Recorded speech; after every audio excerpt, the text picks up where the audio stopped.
Let's talk about Lori Vallow Daybell, so-called Yep. Doomsday Cult Mom. 5 husbands.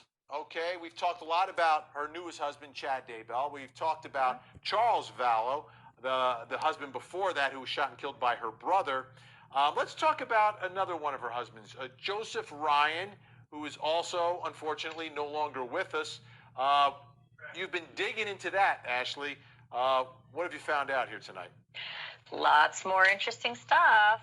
So to be clear, I wish we had a flow chart because this is so complicated, but let's just say husband number 3 for Lori Vallow.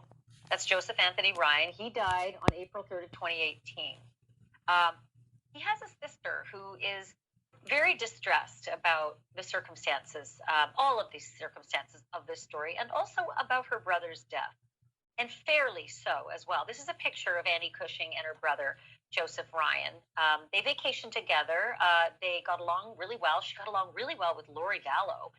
And she said that this man was a good dad to Tylee and also adopted Colby. And that, look at that picture of Annie. That is Annie Cushing sitting with Lori Vallow.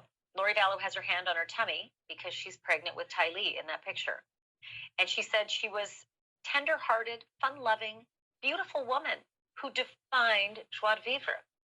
And she's desperately hoping that Lori finds that again and talks about where the children are. What's amazing, though, is that she just can't seem to get her hands around who this woman has become. But there they are at better times on vacation together. And there's even more as well with regard to her brother and how he got together, Vinny, with Lori. I understand that you got some more photos. You have another Lori Vallow wedding photos? Because we've seen the ones from Hawaii with Chad Daybell. And, look at that. Well, Hawaii's a favorite. Yeah, go figure, huh? Yes, it is. It's confirmed. That is Kauai. Lori decided that she'd be married to Joseph Ryan in Kauai as well. Her current 5th husband is Chad Daybell, and they got married in Kauai. And her 4th husband, Charles Vallow, they got married in Vegas, but they moved to Kauai and had a business there and had the kids there. So I guess Kauai is a pretty special place, and got even more special at husband 5 because there are the fancy dancing pictures of Chad and Lori with the wedding rings they bought 17 days before Chad's wife died, mysteriously. So yeah, there's that whole Kauai connection. But Joseph Ryan and Lori were married, I was just going to say, from 2001 to 2004. And there's some significance there because the Hawaii connection is not the only thing, but don't forget, he also adopted Lori's son from another husband, Colby. So go ahead. Right, and Colby takes his name, so he becomes Colby Ryan. And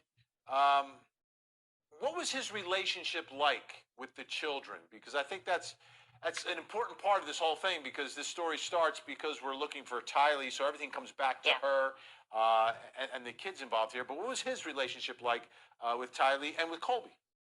So really interesting news that we found today on that one. It's complicated, as everything in the story is, Vinny. But on Dateline, if you watched on Friday night, there's a big story about Joseph Ryan. Here he is in better times before he died. An allegation that was made against him by that son he adopted, Colby, from Lori's previous marriage.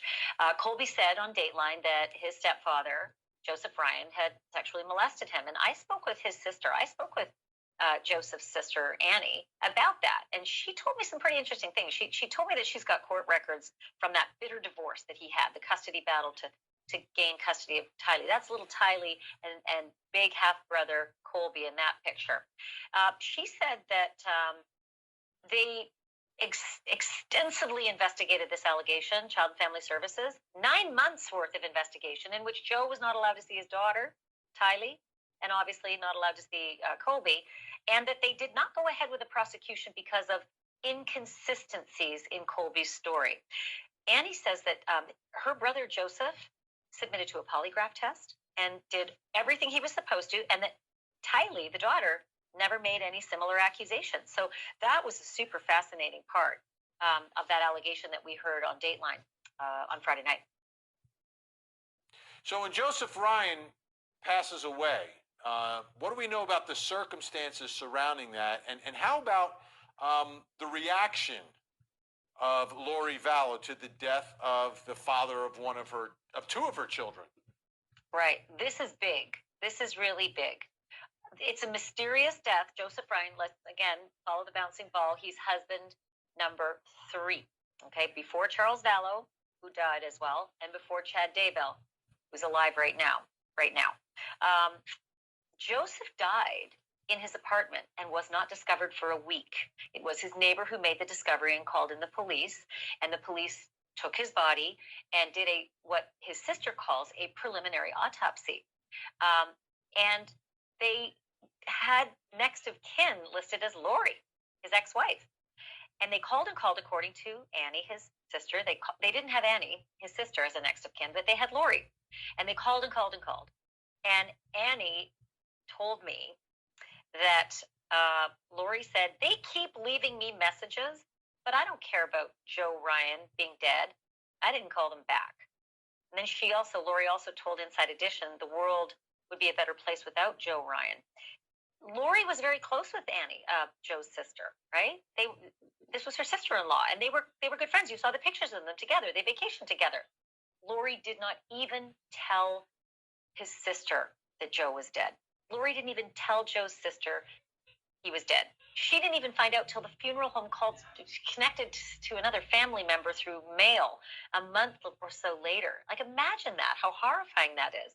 So very, very sad that happened to Annie Cushing about her brother. By the way, there's a lot to that. He was cremated, right? Because nobody was there.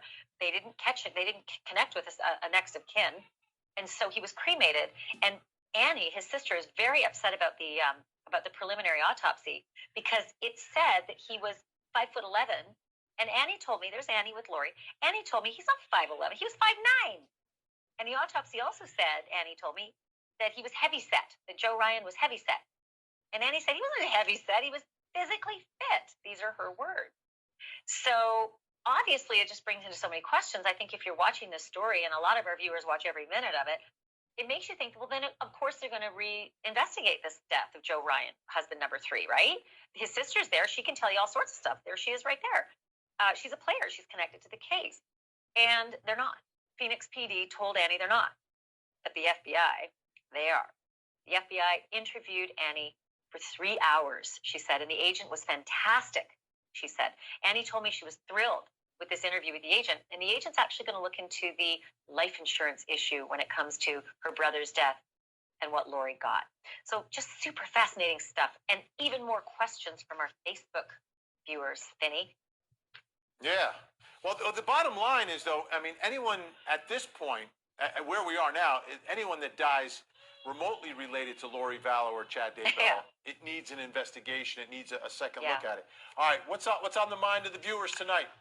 Okay, Sue Wharton Allison has a really good question, and she says, has there been any communication with Vallow, any former inmate that can offer insight on her behavior in jail?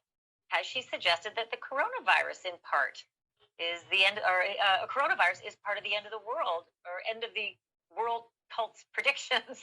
I'm missing it all up. I think you get it.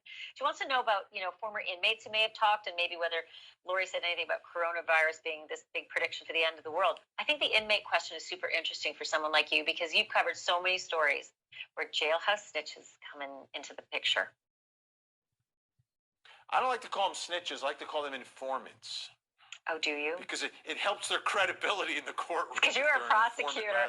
It's the defense attorneys who call them snitches. Yeah. But I will tell you that the coronavirus, I haven't heard anything come from the defense camp on that, anything from Lori Vallow or Mark Means, her attorney. But I have said it over and over and over again over the course of the last, month and a half or 2 months that I could see the two converging with each other at trial. But nothing officially, nothing on the record on any of that. But I like Sue. I like where Sue's going, Vinny. When she asked about jailhouse snitches, Lori's been in 2 jails now. She's been in the one in Kauai, and she's cooling her heels now in Idaho, and she's going to be spending a lot of time behind bars, it looks like. So you talk, you start talking to people, and you know how it goes. You investigate all those cellmates. Oh, absolutely. Fellow They're inmates. forging new relationships.